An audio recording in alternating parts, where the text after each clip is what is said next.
অবস্থা জারি করা হয়েছিল, ইমার্জেন্সি জারি করা হয়েছিল, যার ফলে গোটা ভারতবর্ষের গণতন্ত্রকে হত্যা করা হয়েছিল। গোটা ভারতবর্ষের প্রত্যেকটা অংশের নাগরিকের গণতান্ত্রিক অধিকার লুণ্ঠন করা হয়েছিল।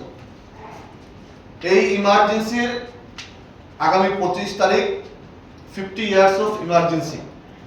এই ইমার্জেন্সিকে সামনে রেখে ভারতীয় জনতা যুব মোর্চা গোটা দেশব্যাপী 100টি জায়গায় মক পার্লামেন্টের আয়োজন করেছে এবং আমরাও প্রদেশ ভারতীয় জনতা যুব মোর্চা ত্রিপুরা প্রদেশ আমরাও রাজ্যের 2টি স্থানে আমরা মক পার্লামেন্ট করব। আমরা আগামী 25 তারিখ আগরতলা স্থিত সুকান্ত একাডেমিতে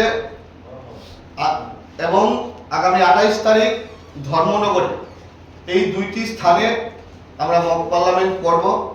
এই মক পার্লামেন্টের একটাই উদ্দেশ্য, যুবকদেরকে একটা প্ল্যাটফর্ম দেওয়া, নন পলিটিক্যাল যুবকদেরকে রাজনীতিতে আসার জন্য মোদিজি যে আহ্বান করেছে।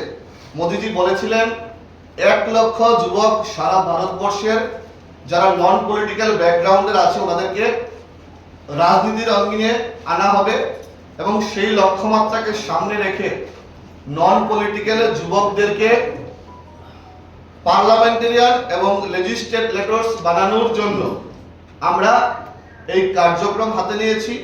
একটা ইনোভেটিভ কার্যক্রম এবং সেটার স্বরূপ একটা পার্লামেন্টের ভিতরে যেই রকম ভাবে বসার জায়গা থেকে শুরু করে স্পিকার, ডেপুটি স্পিকার, প্রত্যেকটা বিষয় আমরা একটা মিনি পার্লামেন্টের মতো আমরা করব এবং গোটা রাজ্যবাসীকে একটা সুন্দর, ইনোভেটিভ এবং নতুন অনুষ্ঠান আমরা উপহার দেব এবং যুবকদেরকে আমরা রাজনীতির আঙ্গিনে আনার জন্য আমরা এই কার্যক্রম করব।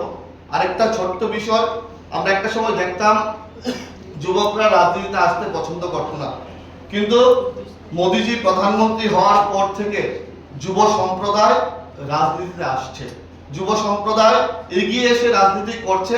এটা কিন্তু আমাদের দেশের পক্ষে, পলিটিক্সের পক্ষে একটা পজিটিভ সাইন এবং ভারতীয় জনতা পার্টি একটা প্ল্যাটফর্ম, যুবকরা যারা কাজ করার একটা প্ল্যাটফর্ম, মানুষের জন্য একটা কাজ করার প্ল্যাটফর্ম।